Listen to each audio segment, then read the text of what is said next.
Hi friends, నమస్తే. Welcome to Sneeth and vlogs. ఈరోజు వీడియోలో 1 కేజీ చికెన్తో సూపర్ టేస్టీగా ఫుల్ గ్రేవీతో కర్రీ ఎలా చేయాలో చూపిస్తున్నాను. రోజు మన ఇంట్లో ఉండే ఇంగ్రీడియంట్స్తో చికెన్ కర్రీ సూపర్గా ఎలా చేయాలో నేను మీకు చెప్తాను. ఇది చపాతీలో అయినా, రైస్లో అయినా, బిర్యానీకైనా బెస్ట్ కాంబినేషన్ ఇస్తుంది. చికెన్ పీస్ అనేది సాఫ్ట్గా అండ్ ఫుల్ గ్రేవీతో చాలా టేస్టీగా ఉంటుంది. ఇక లేట్ చేయకుండా హోటల్ స్టైల్లో చికెన్ గ్రేవీ కర్రీ ఎలా చేయాలో చూసేద్దాం. ఈ కర్రీ చేయడానికి ముందుగా కేజీ దాకా చికెన్ తీసుకొని ఉప్పు అండ్ పసుపు వేసుకొని నీచు వాసన పోయేలా బాగా వాష్ చేసుకోవాలి. ఇప్పుడు ఇందులోకి 2 స్పూన్ల దాకా అల్లం వెల్లుల్లి పేస్ట్ వేసుకోవాలి. అండ్ ఇందులోకి 3 స్పూన్ల దాకా కారం వేసుకోవాలి. నాన్ వెజ్ కర్రీ కాబట్టి కారం కొద్దిగా ఎక్కువే వేసుకోవాలి, అప్పుడే టేస్ట్ బాగుంటుంది. అండ్ ఇందులోకి ఒక 1/2 స్పూన్ వరకు పసుపు యాడ్ చేసుకోండి. తర్వాత ఇందులోకి కొద్దిగా ఆయిల్ కూడా యాడ్ చేసుకోండి. ఇప్పుడు ఈ ఇంగ్రీడియంట్స్ అన్నీ చికెన్కి బాగా పట్టేలాగా కలుపుకోండి.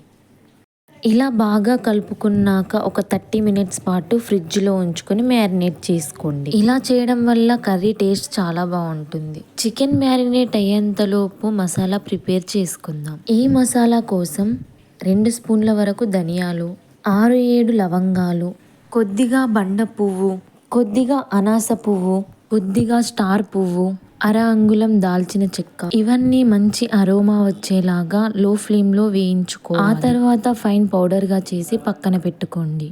తర్వాత ఒక గిన్నె పెట్టుకొని కొద్దిగా ఆయిల్ వేసుకొని హీట్ అవ్వనివ్వాలి. ఇందులోకి కట్ చేసి పెట్టుకున్న ఉల్లిపాయ ముక్కల్ని వేసుకోండి. ఉల్లిపాయ మగ్గేంత వరకు ఆయిల్లో ఫ్రై చేసుకోవాలి. ఉల్లిపాయ ముక్కలు ఇలా బాగా మగ్గిన తర్వాత 1 కప్ వరకు టమాటో ముక్కలను యాడ్ చేసుకోండి. ఈ టమాటో ముక్కలు పూర్తిగా మగ్గేంత వరకు ఆయిల్లో ఫ్రై చేసుకోండి. టమాటో ముక్కలు మగ్గిన తర్వాత ఒక 6-7 జీడిపప్పు పలుకులను వేసుకోండి.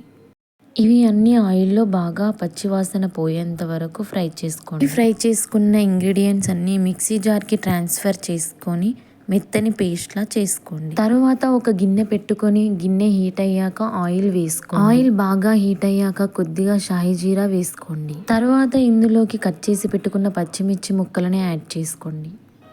అలాగే మనం ముందుగా పేస్ట్ చేసి పెట్టుకున్న ఉల్లిపాయ టమాటో పేస్ట్ని కూడా యాడ్ చేసి ఇది ఆయిల్లో మంచిగా ఫ్రై చేసుకోండి. ముందుగా వీటిని మనం ఫ్రై చేసుకొని గ్రైండ్ చేసాం కాబట్టి త్వరగా ఫ్రై అయిపోతుంది. ఇలా ఆయిల్ పైకి తేలేంత వరకు ఫ్రై చేసుకోవాలి. నెక్స్ట్ ఇందులోకి 1 స్పూన్ వరకు పసుపు యాడ్ చేసుకొని బాగా కలుపుకోండి. తర్వాత ఇందులోకి మనం ముందుగా మ్యారినేట్ చేసి పెట్టుకున్న చికెన్ని యాడ్ చేసుకోవాలి.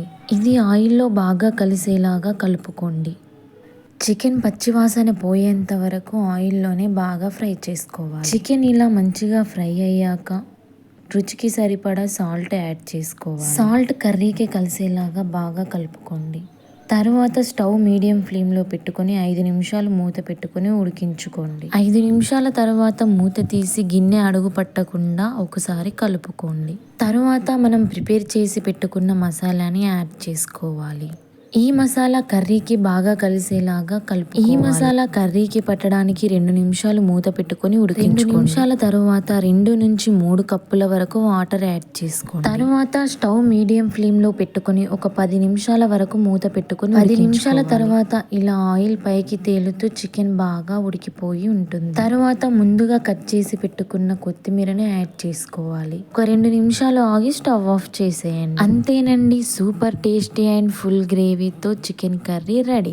ఈ కర్రీ చపాతీలో అయినా, రైస్లో అయినా బెస్ట్ కాంబినేషన్గా నిలుస్తుంది. మీరు కూడా ఒకసారి ఇలా ట్రై చేసి ఎలా ఉందో కామెంట్ చేయండి.